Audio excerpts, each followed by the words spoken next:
kwenye ligi kuna uwezekano pia kufanya vizuri kwa sababu maingizo mapya yameonekana yameclick mapema. Tukimwangalia Innocent Josephine Luemba amekana form nzuri, tukimwangalia Clatous Chama mzuri, yani Situla mzuri, nani Libasige mzuri. Nafikiri kuna uwezekano mkubwa sana wa Luemba akatolewa namba 10 kuja kuzishwa namba 8 kwa sababu alikuwa ni mchezaji ambaye ni mwepesi na nafasi za hatari. Nafikiri Chama ataendelea kukaa kwenye ile namba 10, lakini kwenye ile namba 8 ataanza Luemba, alafu Musa Blama tukatokea sabu ya Chama na Machaba kitoka tukanaingia Musa Blama. Nafikiri Simba itakuwa na kikosi hiko, alafu winga ni Setula, winga Libasige, namba 9 anaweza kaanza Mwalimu kwa sababu Mwalimu anaonekana na athari kubwa zaidi kuliko Kibu Denis.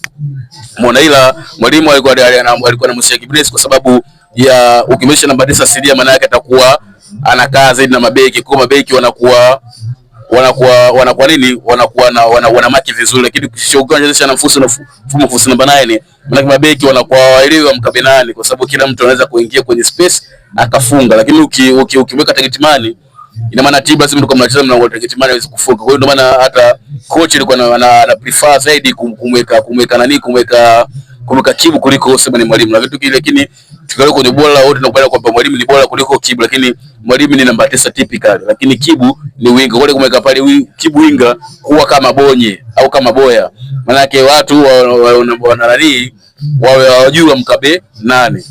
Na mimi nafikiri kama Kibu kwa mchezaji ambaye na end product nzuri, nafikiri Simba kwa mpango wa kocha wa Simba, nafikiri uko ni mpango bora zaidi. Sema Kibu tu mwenyewe amekuwa na ile end product yake imekuwa ni mbovu, ndio maana anashindwa kwa Simba madogo, lakini pia alikuwa Kibu kwa sababu Kibu alikuwa mchezaji ambaye akiwana mpira anaweza kukaba, lakini ndio hivyo, japokuwa ameaminiwa lakini ameshindwa kuonyesha. Kwa hiyo mimi nafikiri Simba ukiangalia ndani ya ligi, nafikiri atafanya tu vizuri. Alianza tu vibaya, lakini nafikiri siku hadi siku kutakuwa kuna maboresho zaidi, lakini pia ili aweze kufanya vizuri pia maana yake inabidi kuje swala zima la uongozi likae vizuri, kwa sababu Simba kuna changamoto kwenye uongozi. Umeona kuna changamoto kwenye management yao, kwa inabidi wakae chini watoe migogoro yao.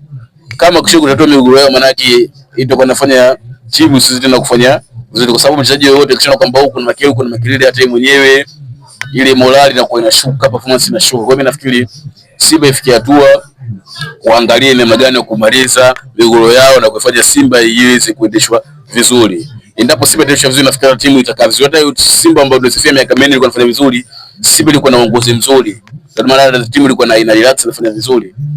Sasa Simba hii sio basi mbovu. Simba na wachezaji wazuri, tunaona watu wanazungumzia kina Libasige, kina Anesetula wanazungumziwa, kina Josephine Luemba wanazungumziwa.